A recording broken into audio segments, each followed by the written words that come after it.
Tunay nga pong kay buti ng Diyos dahil ngayon tayo ay kanyang muling pinagtipon-tipon bilang isang pamilya ng mananampalataya na nagbibigay ng ating papuri at parangal sa ating mahal na pong Jesus Nazareno. Mga kapatid, may isang simpleng katotohanan sa ating buhay. Ang tunay na nagmamahal ay marunong magsakripisyo. Alam nyo mga kapatid, madaling sabihing mahal natin ang isang tao, pero ang totoong pagmamahal nasusukat kapag handa tayong magbigay ng oras, magtiis, umunawa at magsakripisyo para sa ikabubuti ng iba. Madalas natin itong nakikita po sa mga magulang na maagang gumigising, nagtatrabaho ng mabuti at tinitiis ang sariling hirap upang may makain, makapag-aral at magkaroon ng magandang kinabukasan ang kanilang mga anak.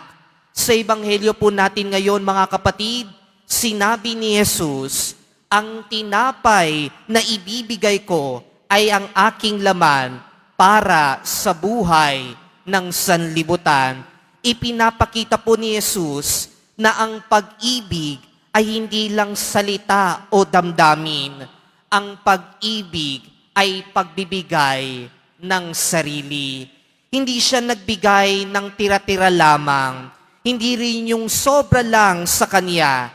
Ibinigay niya ang kaniyang sarili.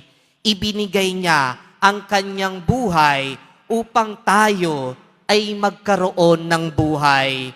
Ganito po magmahal ang Diyos sa atin. Hindi siya nananatiling malayo sa ating paghihirap. Lumapit siya, nakibahagi siya sa ating hirap, sa ating pagod, sa ating takot, sa ating mga kasalanan upang tayo ay maiangat.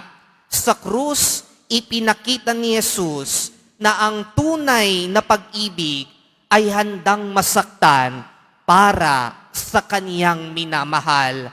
At sa banal na Eukaristiya, sa ating misang ito, patuloy niyang ibinibigay ang kanyang sarili bilang pagkain ng ating kaluluwa. At para sa atin po na mga nagsisimba ngayon, malinaw po ang paanyaya ni Jesus sa atin.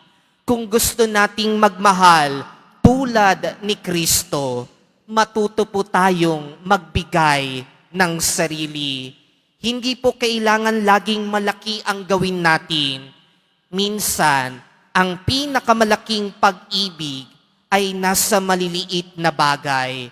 Katulad lamang ng pakikinig sa mga taong may problema, pagtitiis sa mga mahirap pakisamahan, pag-aalaga sa mga may sakit, paglalaan ng oras sa ating pamilya, pagpapatawad sa mga taong nagkamali sa atin, at pagtulong sa iba kahit walang kapalit. Mga kapatid, maraming tao ang nagsasabing nagmamahal sila pero ayaw mag-abala, ayaw magsakripisyo, ayaw magpatawad. Ngunit ang tunay na pag-ibig ay may halaga, may pagod, may sakripisyo. Kaya po tulad ng kandilang nauubos habang nagbibigay liwanag, ang pusong nagmamahal ay handang magbigay upang may ibang mabuhay at sumaya. Mga kapatid, sa bawat misang tinatanggap natin si Jesus na buong ibinigay ang sarili para sa ating lahat. Kaya po, sa paglabas po natin ng simbahan ng Quiapo, tayo naman ang siyang maging tinapay para sa iba. Tayo ang maging pagkaing nagbibigay lakas, kabutihang nagbibigay pag-asa, at pagmamahal na nagbibigay buhay para sa iba. Kaya po, bilang pagtatapos ng ating pagninilay mga kapatid, ito po ang lagi nating pakatandaan ang tunay na pag-ibig napapatunayan hindi sa salita, kundi sa handang ibigay ang sarili para sa iba. Amen.